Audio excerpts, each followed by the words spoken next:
हाँ जी, नमस्कार। RPSC second grade mathematics में जो प्रैक्टिस सीरीज है उसमें अभी हम इवनिंग शिफ्ट 20 मई 2026 का सॉल्यूशन देखने वाले हैं। इसमें आपका पहला क्वेश्चन जी जी डेस सेंट्रोइड है triangle ABC and a dash b dash c dash. तो आपको direction vector a dash, direction vector b dash और डायरेक्शन वेक्टर सी डेस, इन सब का क्या बताना है, सम बताना है। तो देखो इसको कैसे करना है। सबसे पहले क्योंकि आपको ट्रायंगल एबीसी दे रखा है, ए डेस बी डेस और सी डेस दे रखा है। इन दोनों ट्रायंगल के लिए मान लीजिए दो ट्रायंगल है आपके पास, एक एबीसी है और एक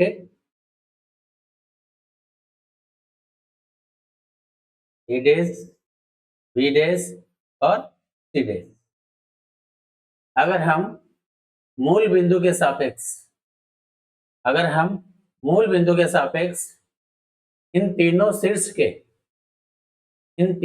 के वेक्टर स्मॉल ए स्मॉल बी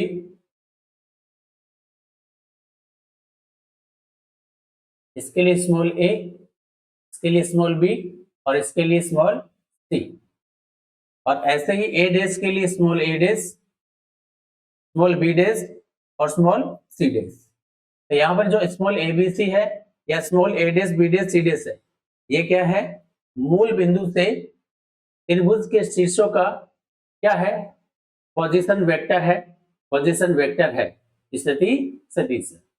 अब अगर इन तीनों शीर्ष के स्थिति सदिश हमें पता है तो हम जानते हैं इसका जो सेंट्रोइड होगा, जिसे क्या नाम दिया गया यहाँ पे, जी, इस जी का पोजीशन वेक्टर क्या होगा, वो इन तीनों के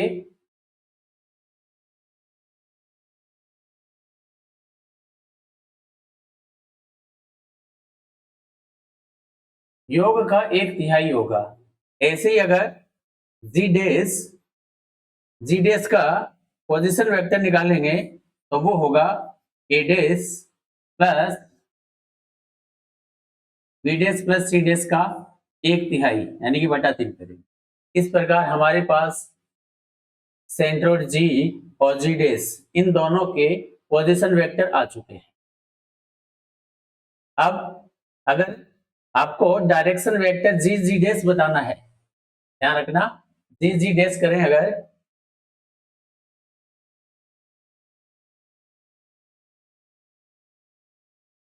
तो क्या होगा, इस जी के जो पोजीशन है, अब सेकंड वाले से फर्स्ट वाले माइनस होंगे तो इसमें से क्या होंगे, ये माइनस हो जाएंगे। तो इसका जो पोजीशन वेक्टर है वो ये है और इसका पोजीशन वेक्टर ये है। इसको हम इसमें से क्या कर देंगे, माइनस कर देंगे। A dash plus b dash plus c dash divide में 3। तो ये जी डेस के क्या है, पोजीशन वेक्टर है, इसमें से जी का पोजीशन वेक्टर माइनस हो जाएगा। हमेशा जब भी हम जी जी डेस निकालते हैं तो बाद वाले में से पहले वाले को माइनस करते हैं पोजीशन को। अब इसे अगर थोड़ा सा अरेंज करें, ए के साथ ए, बी के साथ बी और सी के साथ सी को रख दो, ए डेस माइनस, क्योंकि माइनस का चिन्ह है, ए यहां पर भी 3 है और plus b dash minus b divide में 3 plus c dash minus c divide में 3। अब यहां समझो ए डेस माइनस ए का मतलब क्या है, ए डेस माइनस ए का मतलब है कि इस पोजीशन में से ये माइनस कर रहे हैं तो हम निकाल रहे हैं direction vector a dash. Direction vector क्या है, ए डेस। तो ये हो जाएगा डायरेक्शन वेक्टर ए डेस, ये हो जाएगा बी डेस और ये डायरेक्शन वेक्टर हो जाएगा सी डेस। इस प्रकार इनको हम लिख सकते हैं क्या, a dash direction vector divide में 3 plus b dash direction vector plus c dash direction vector. Divide में सभी के 3 है, एक साथ ले सकते हैं, और ये 3 यहाँ डिवाइड में है, यह इनटू में आ जाएगा। डिवाइड में वो कहाँ आ जाएगा, इनटू में आ जाएगा। इस प्रकार आपसे जो पूछा गया a dash, b dash, c dash है, इसके बराबर क्या आ जाएगा, 3 इनटू में डायरेक्शन वेक्टर जी डैश। आपके इस क्वेश्चन का जो आंसर बन जाएगा थर्ड ऑप्शन। नेक्स्ट, केवल बेसिक है तो क्वेश्चन आसान है। अच्छा, यहाँ पर आपको दो रेखाओं की दिक्कोजें इन दोनों इक्वेशन के द्वारा दी गई है, तो दोनों रेखाओं के मध्य कोण बताना है, और वो भी कौन सा बताना है, न्यून कोण बताना है। चलिए, सबसे पहले तो दो इक्वेशन आपको दे रखी है, एक है L plus m plus n बराबर क्या, 0, और दूसरी है 2LM plus 2NL minus m into n equal में 0। तो यहां से यहां वैल्यू आपको यहाँ पे सब्स्टिट्यूट करनी है, तो यहाँ से L का मान निकाल लो, तो ये दोनों इधर जाके किसके हो जाएंगे, माइनस की। ये L की वैल्यू इसमें पुट कर दो, ये L की वैल्यू है वो इसमें पुट कर दो, तो 2 जहां L दिखे वहां रख दो, माइनस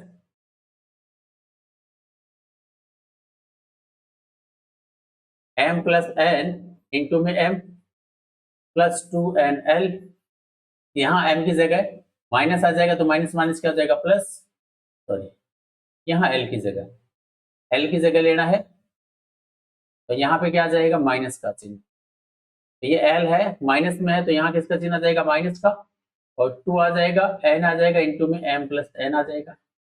माइनस में क्या है, mn, इक्वल में क्या है, 0। अब इसको इंटू करना आता है, तो माइनस का 2 इंटू में ये m भी है, तो m और 2 और m को मल्टीप्लाई करेंगे तो माइनस का क्या हो जाएगा, माइनस का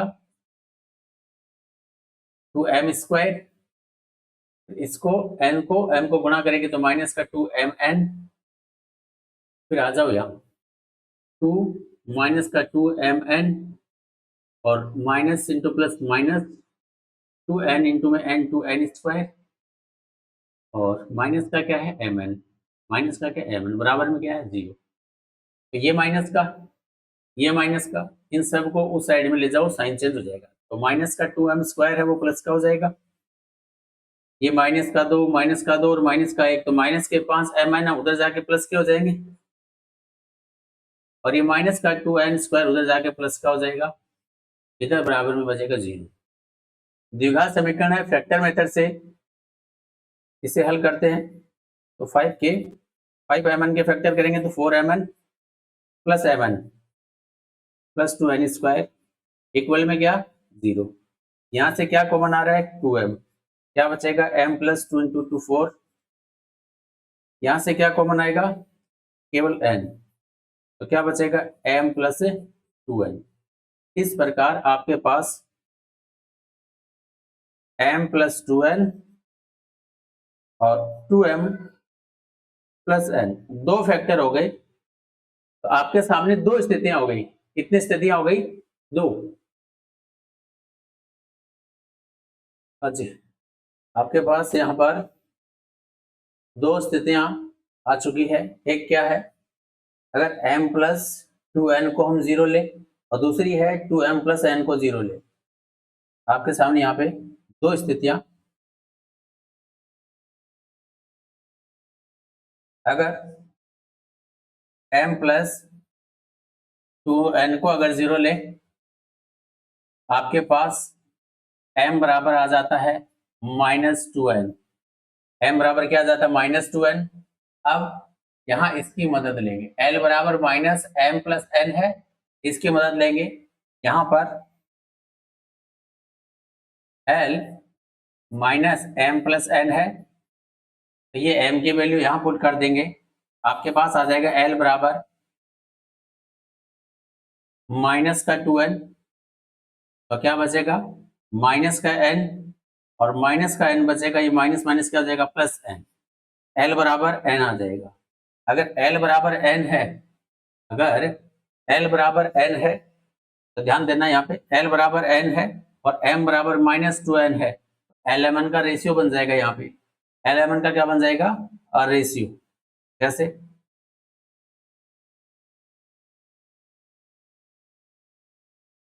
इसका रेशियो लिखो, कैसे रेशियो बन जाएगा? ये रेशियो बनने के बाद आपका क्वेश्चन हो जाएगा आसान। अच्छा, अब यहाँ पर एल, एम और एन का रेशियो बनाए, तो एल को एल के ही रूप में ले लो, एम का मान एल के रूप में लेंगे और एन का मान भी एल के रूप में, तो एन बराबर तो एल है ही, एन की जगह क्या ले लेंगे? एल ही ले लेंगे। अब एम की जगह देखो, एम बराबर 2n है माइनस का, और एन को हम लिख सकते हैं एन, एम बराबर हो गया माइनस का 2l, माइनस का 2l, माइनस का 2l, तो ये आ जाएगा 1 -2 और +1, 1 -2 और +1। तो हमारे पास यहाँ पर क्या आ गया? हमारे पास यहाँ पर क्या आ गया? LMN डायरेक्शन कोसाइन का रेशियो आ चुका है, तो डायरेक्शन रेशियो हम इसे बोल सकते हैं। अब वापस क्या, ये दूसरा वाला 2m, दूसरा वाला 2m प्लस n बराबर अगर 0 लेंगे तो यहां से n की वैल्यू क्या आ जाएगी? माइनस का 2m आ जाएगी, और ये n की वैल्यू इसमें पुट करेंगे, n की वैल्यू वापस वही l बराबर -mn है, m प्लस n है, इसमें n की जगह -2m रख देंगे, तो ये माइनस का 2m प्लस का m माइनस का m है, फिर ये प्लस हो जाएगा। तो यहाँ से l, m और n का जो रेशियो आएगा, l, m, n का जो रेशियो आएगा, उन तीनों को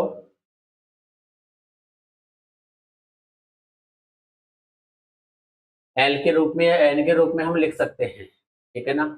तो यहाँ n है और यहाँ m, तो सभी को m बना लो, तो इस l को मैं m लिख सकता हूँ, m को m ही रहने दो, और n बराबर 2m है, माइनस का क्या है? 2m, तो ये हो जाएगा 1 1 और -2। तो इस प्रकार आपके पास में क्या, दूसरी वाली लाइन का क्या आ चुका है? डायरेक्शन रेशियो आ चुका है, डायरेक्शन रेशियो आ चुका है।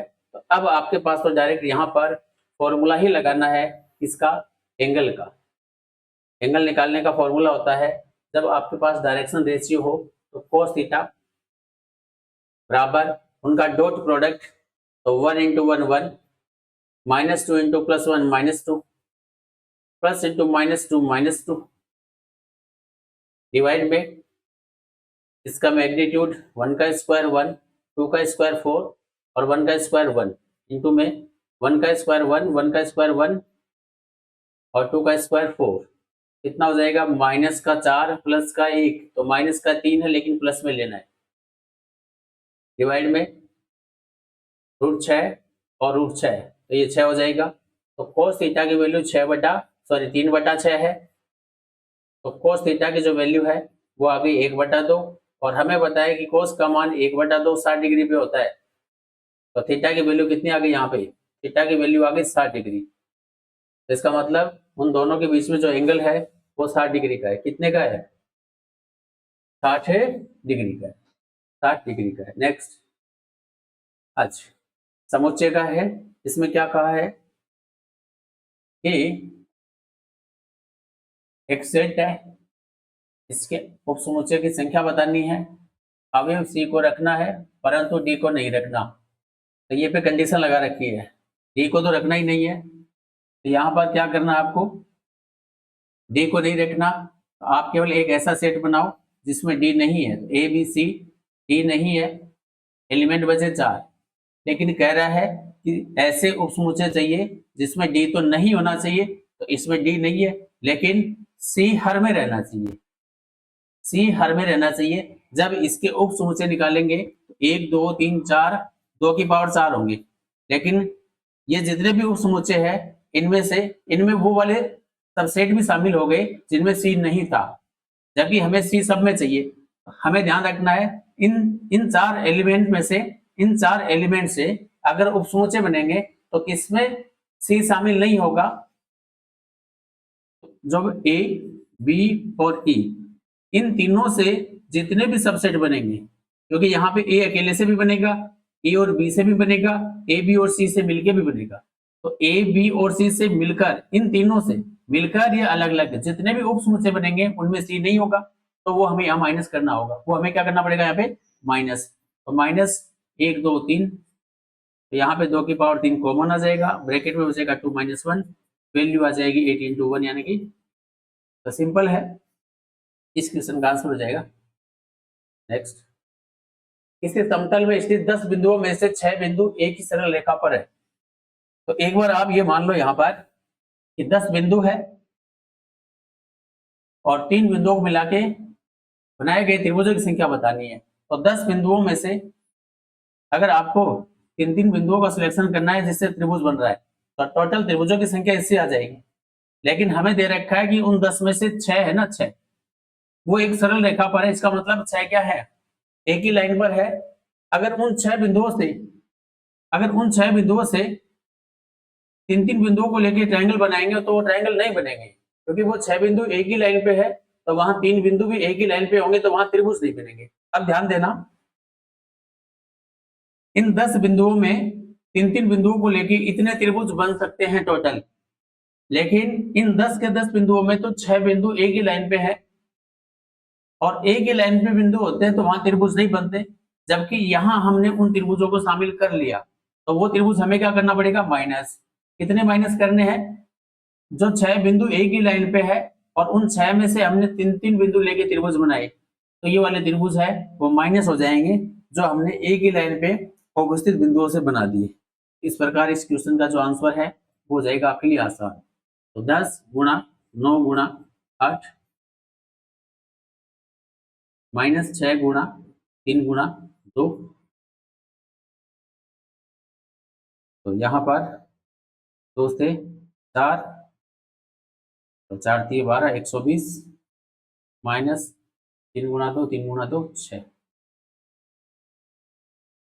पर यहाँ पे ये देखो गलत हो गया, 6 इंटू के बाद में 5 और 4 आता है ऐसे, 3 इंटू में 2 इंटू में 1, तो 3 इंटू 2 6, 6 से 6 कैंसिल हो जाएगा, तो 5 × 4 कितना 20, 120 में से 20 माइनस करेंगे तो कितना आएगा, आपके पास आ जाएगा 100।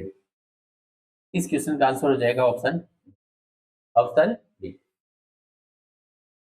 अच्छा, ये आपका सिस्टम ऑफ लीनियर इक्वेशन का क्वेश्चन है, अच्छा क्वेश्चन है। इसमें आपको सही कथन बताना है। क्या बताना है, सही कथन बताना है। सबसे पहले तो ध्यान रखना, इसके सॉल्यूशन चेक करने हैं, तो यहाँ पे इन तीनों इक्वेशन में जहाँ x1 x2 x3 है, उनके जो गुणांक है उनका हमें डिटर्मिनेंट निकालना है। क्या निकालना है, डिटर्मिनेंट। तो चलिए स्टार्ट करते हैं। हमें डिटर्मिनेंट निकालना है किसका, इनके कोफिशिएंट का। तो 2 3 5 के x और कांस्टेंट है वो आगे उसको रहने देना, केवल इनके गुणांक लेने। आज एक्सपेंड करो किसी भी एक रो या कॉलम के, तो 3 × 2 6, -5 × x -2, 2 × 2 4, -3 × x प्लस के, 2 × 5 10, -3 × 3 9। आपके पास d की जो वैल्यू आ रही है वो आ रही है 6 - 5x -8 minus plus 6x plus के।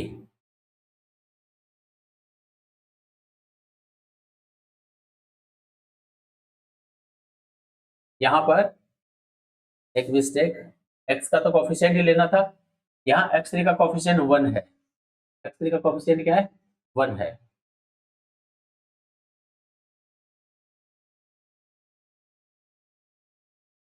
तो यहाँ पर 1 है, तो 3 × 1 3 ही होगा।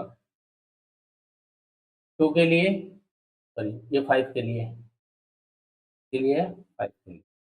एक बार इसको वापस करते हैं, गलती।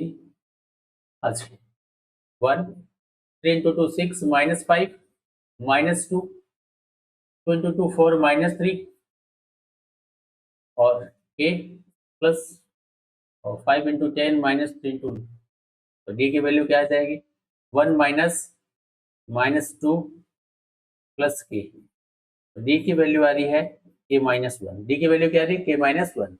अब यहाँ पर ध्यान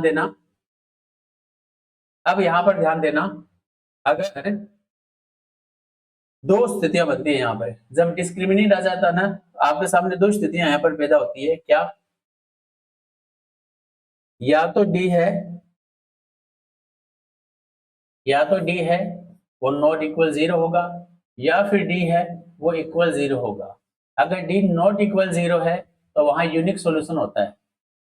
क्या होता है, यूनिक सॉल्यूशन।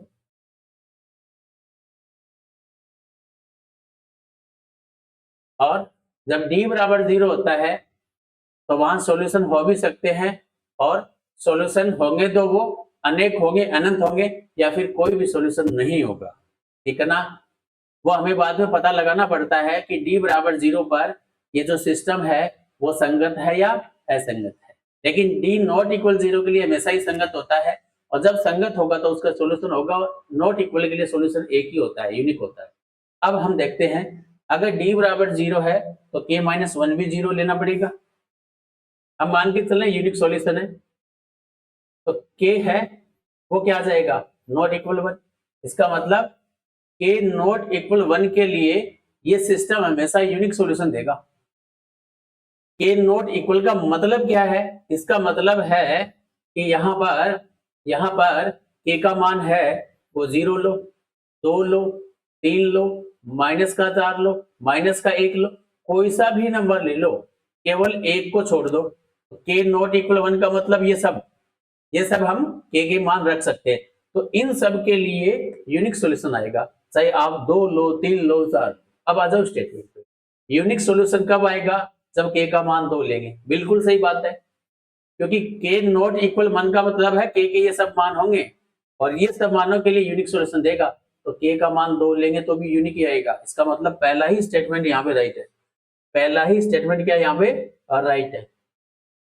इस प्रकार यहाँ पे पहला ऑप्शन आपका एकदम बिल्कुल सही है, के बराबर 2 पर इसका यूनिक सॉल्यूशन आएगा। ठीक है ना, के बराबर 2 का इसका यूनिक सॉल्यूशन आएगा। इसका मीनिंग यही है कि के 2 है, इसका मतलब के नॉट इक्वल 1 है। आगे हमें चेक नहीं करना, हमें तो सही कथन देखना था एक। अगर यहाँ स्टेटमेंट होता तो आगे डी बराबर 0 वाली यहाँ पे कंडीशन लगाते, लेकिन यहाँ आवश्यकता नहीं है। आज आपको यहाँ पर वेक्टर दे रखे हैं एबीसी, और वेक्टर ए और बी के बीच में एंगल पूछा है। सबसे पहले तो यहाँ इसको हम फॉलो करते हैं, और ये तो एक्स्ट्रा वैल्यू आपको दे रखी है, देखिए मॉडुलस और मैग्नीट्यूड दे रखे हैं। आप यहाँ पर ए प्लस बी प्लस सी बराबर 0, सबसे पहले इस सी को उधर ले जाओ। इसका रीजन मैं बताऊंगा क्यों।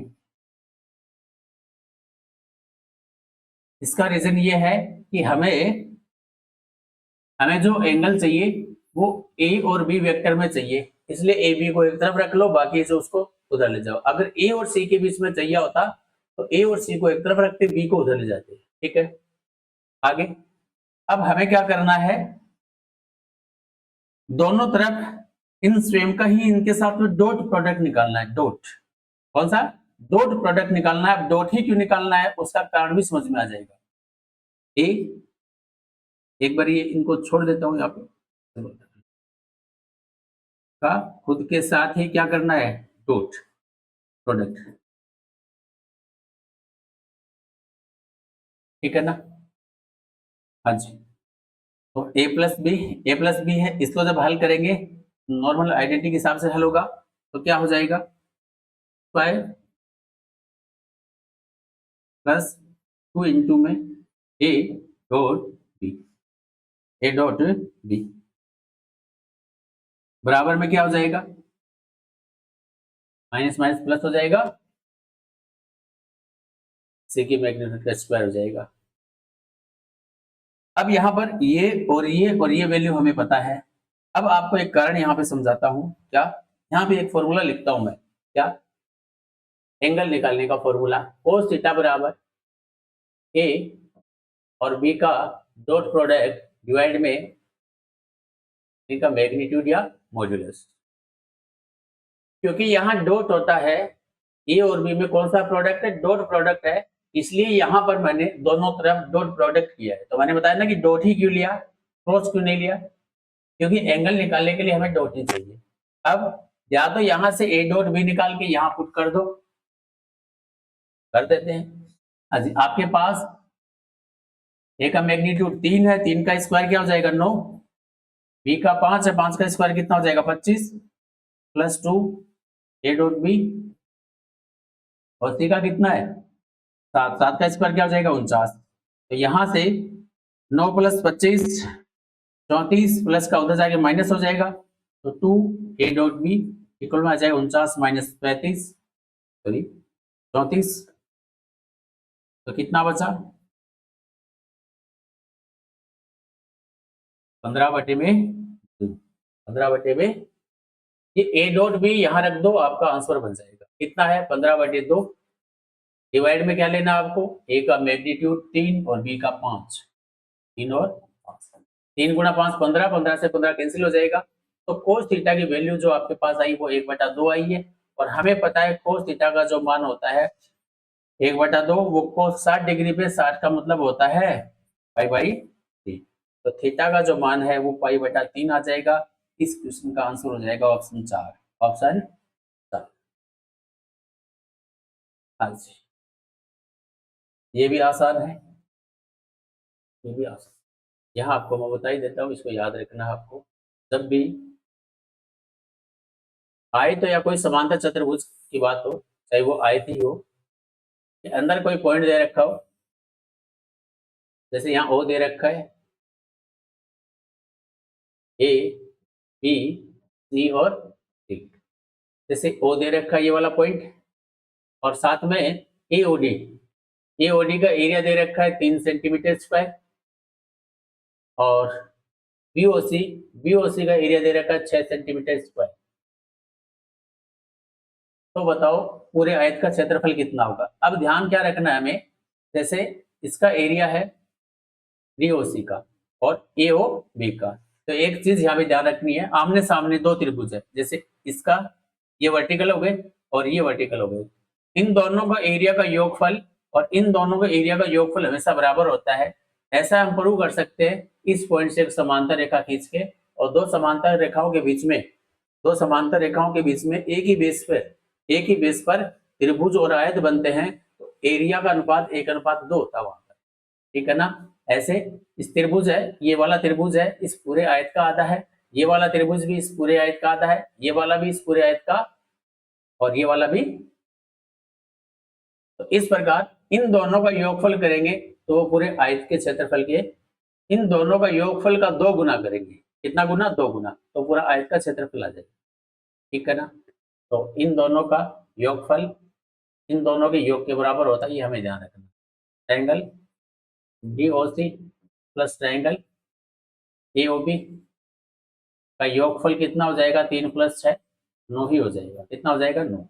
अगर इन दोनों का योगफल 9 है, इन दोनों का योगफल 9 है, तो ये पूरा कितना हो जाएगा 9 + 9, 9 + 9 कितना 18। या फिर याद रखो इन दोनों का योगफल है वो इस पूरी आयत का आधा होता है, ए बी सी डी का क्षेत्रफल है वो आधा होगा इसका, इन दोनों के योगफल का, सॉरी 2 गुना हो जाएगा इन दोनों के योगफल का, तो कितना हो जाएगा ये 18, कितना हो जाएगा 18 सेंटीमीटर, ठीक है। इस प्रकार इस क्वेश्चन का जो आंसर है वो आ जाएगा फर्स्ट। हाँ जी, ये भी सिंपल है, एंगल से संबंधित है। अगर एबीसी ट्रायंगल में है, अगर एबीसी ट्रायंगल में है, एबीसी का योगफल क्या हो जाएगा 180 डिग्री, अंतःकोणों का योगफल कितना होता है 180 डिग्री। दूसरा, यहां पर आपको क्या दे रखा है, आपको यहां पर दे रखा है a + b + c है वो 10 के साथ 1 है, 10 a + b - c है वो 1 है, और 1 का मतलब क्या होता है 10 45 डिग्री, 10 45 डिग्री, तो a + b माइनस सी बराबर कितना है 45 डिग्री है, एंगल के बराबर एंगल है।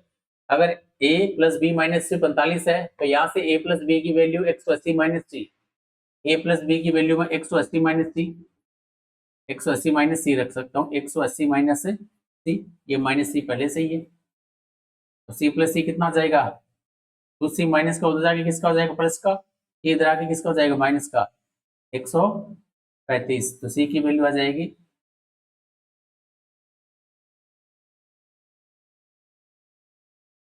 67.5 डिग्री। हाँ जी, सी का मान आ चुका है, ए का मान भी निकाल सकते हैं।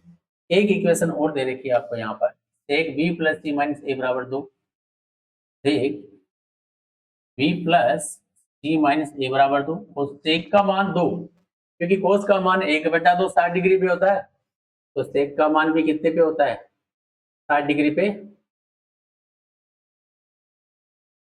2 ही होता है, तो 2 की जगह सेक 60 लिख सकता हूँ, इसका मतलब बी प्लस सी माइनस ए है वो 60 डिग्री के बराबर है। बी प्लस सी को यहाँ से 180 माइनस ए ले सकता हूँ मैं, 180 माइनस ए, फिर ये माइनस का ए बराबर में 60 है, तो 2a बराबर में कितना आ जाएगा 120, ए की वैल्यू कितनी आ जाएगी 60 डिग्री। आपसे पूछा क्या है c माइनस ए, तो c का मान क्या है 67.5 डिग्री, और a का मान कितना है 60 डिग्री, तो कितना बचेगा 7.5 डिग्री, 7.5, इस क्वेश्चन का आंसर हो जाएगा 7.5।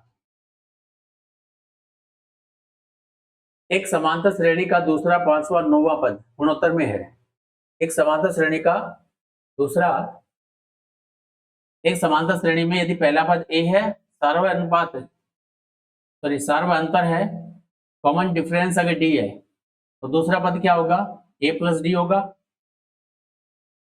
दूसरा पद होगा a प्लस डी, और पांचवा होगा a प्लस 4d, और नौवा होगा a प्लस 8d। इस प्रकार ये एक समांतर श्रेणी के दूसरे पांचवा और नौवा पद है, लेकिन कहा गया है कि इन तीनों को गुणोत्तर में लिया गया है। ये तीनों गुणोत्तर श्रेणी में है, तो आर का मान बताओ, सार्वय अनुपात का मतलब क्या, आर का मान बताओ। आर कैसे निकालते हैं ध्यान देना, सेकंड वाले को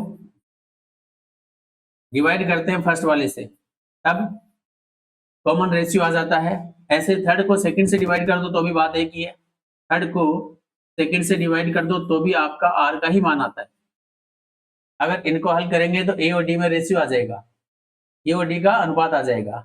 चलो हल करते हैं इसको, क्रॉस गुणा करो, ए गुणा ए स्क्वायर, ए गुणा 4, ये तो ए प्लस 4डी है, तो ए प्लस 4डी का होल स्क्वायर, ए स्क्वायर प्लस में 4 गुणा 2 8 ए डी प्लस 4 का स्क्वायर 16 डी स्क्वायर, बराबर में ए प्लस डी को ए प्लस 8 डी से गुणा करना, तो ए गुणा ए स्क्वायर प्लस में 8 ए डी, और ये एडी कितनी हो जाएगी 9, और प्लस में 8 AD square, AD 8 D square. अच्छा, क्रॉस गुणा करने के बाद इसको हल करना है, ए स्क्वायर से ए स्क्वायर एक तरफ आके 0 हो जाएगा, और यहाँ 16 है यहाँ 8 है, एक तरफ 8 यहाँ 9 है यहाँ पे 8 है, तो एक तरफ एडी बचेगा और दूसरी तरफ बचेगा 8 डी स्क्वायर, डी से कैंसिल हो जाएगा, ए बराबर बचेगा 8 डी। अब ए का मान यहाँ पर ध्यान देना, ए का मान यहाँ पर ए का मान डी के रूप में, ए का मान डी के रूप में या डी का मान ए के रूप में रख दो, तो ये रेशियो बन जाएगा, यही रेशियो आर है, और आर ही पूछा आपसे, क्वेश्चन आपका हो गया आसान। तो आर का मान बताना है, ए की जगह रख दो 8 डी, 8 प्लस 4 कितना, चलो रख देते हैं 8 a plus 4 8 d plus 4 d divide में 8 डी प्लस डी, 8 4 12, 8 प्लस 1 9, डी से डी कैंसिल हो जाएगा, 3 गुना 4 12, 3 तिया 9। इस क्वेश्चन का आंसर हो जाएगा 4/3, 4/3। हाँ जी, समाकलन का क्वेश्चन है, फाइनाइट है, परिमित है, लिमिट दे रखी है। अच्छा, इसको हल करना आपको, सबसे पहले तो यहाँ पर 0 से पाई स्क्वायर है और बटा में कितना है 4 और साइन अंडर रूट में x है। तो यहाँ पे विस्थापन विधि पहले लगानी पड़ेगी। अगर ये रूट x है इसको हम t मान लें, रूट x को t मान लें या x को t स्क्वायर मान लें, ठीक है ना। x को अगर t स्क्वायर मान लें और इसका अवकलन करें तो dx बराबर 2t dt, 2t dt। अब इसको यहाँ पे चेंज कर दो, साथ में लिमिट चेंज हो जाएगी क्योंकि x के लिए जो लिमिट है वो क्या है 0 से पाई स्क्वायर बटा 4 है। तो t के लिए लिमिट क्या हो जाएगी, अगर x का मान 0 रखेंगे तो t का मान भी 0 आएगा। x का मान पाई स्क्वायर बटा 4 रखेंगे, इसका स्क्वायर रूट पाई बटा 2 हो जाएगा। इस प्रकार x के इन दोनों वैल्यू के लिए t का मान आ जाएगा। तो लिमिट x से t में चेंज हो गई और फंक्शन भी t में चेंज हो जाएगा। तो 0 से पाई बटा 2, साइन इस पूरे की जगह क्या आ जाएगा t, साइन t, और dx की जगह आ जाएगा 2t dt। 2 तो आ जाएगा कांस्टेंट और t इसके इंटू में आ जाएगा, t इसके इंटू में आ जाएगा वो dt। यहाँ पर आई लेट के और रूल के हिसाब से पहले हमें कौन सा फंक्शन लेना पड़ेगा, बीजगणित वाला, बाद में ट्रिग्नोमेट्री का लेना पड़ेगा, पहले t।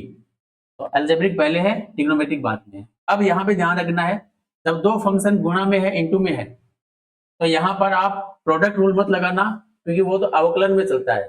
समाकलन में जब दो गुणा में होते हैं तो इंटीग्रेशन बाई पार्ट्स होगा, इंटीग्रेशन बाई पार्ट्स। तो उसके लिए फॉर्मूला आपको याद होना चाहिए, फिर आपके लिए आसान है। क्या फॉर्मूला, 2 तो रह जाएगा बाहर,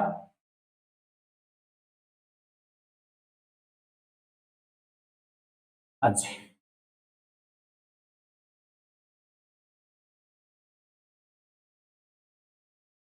ये सेम साइन टी का समाकलन माइनस इंटीग्रेशन इस टी का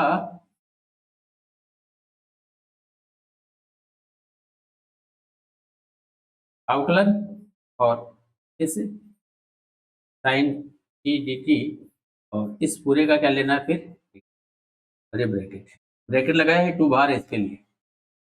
अब देखना है यहाँ पे, और लिमिट है आपकी 0 से पाई बाई 2 है, 0 से पाई बाई 2। अब इसको हल करो, साइन का क्या हो जाता है माइनस कोस, साइन का क्या हो जाता है माइनस कोस। तो ये हो जाएगा 2 इंटू में माइनस बाहर आ जाएगा, टी सेफ, और इसका हो जाएगा कोस टी, 0 से पाई बाई 2। फिर ये 2 इससे भी इंटू होगा तो -2, इसमें पहले अंदर वाले को हल करना है। तो टी का अवकलन है वो 1 हो जाएगा और साइन का हो जाएगा माइनस कोस, तो माइनस माइनस क्या हो जाएगा प्लस कोस टी dt। अब ये तो हल हो चुका है। यहां अगर लिमिट रख भी दे तो कोस पाई बटा 2, कोस 90 का मान 0 होता है, तो कोस 90 के लिए 0 हो जाएगा, सॉरी हाँ, और टी का मान यहाँ 0 रखेंगे तो ये भी 0 हो जाएगा। देखो यहाँ पर 5/2 के लिए तो ये 0 हो जाएगा और इस 0 के लिए टी खुद 0 हो जाएगा, इसकी पूरे की वैल्यू क्या आएगी 0, तो इसको तो छोड़ दो। अब इसको हल करना है, कोस का वापस समाकलन होता है साइन, कोस का क्या होता है साइन, तो 2 साइन टी, लिमिट क्या है 0 से, अब रख दो, तो 2 टी की जगह क्या रख दो पाई बटा 2, माइनस 0 रखेंगे तो साइन 0 का मान क्या होता है 0, तो 2 इंटू में साइन 90 का मान कितना होता है 1, तो टोटल वैल्यू आ जाएगी +2, प्लस का 2। इस प्रकार यहां पर ये ध्यान रखना है, अगर दो फंक्शन गुणा में है तो यहाँ इंटीग्रेशन है बाई पार्ट्स होगा। तो इस प्रकार आज के 10 क्वेश्चन कंप्लीट है। क्लास अगर पसंद है कंटिन्यू रखो। आज की क्लास देखने के लिए आपको बहुत बहुत धन्यवाद।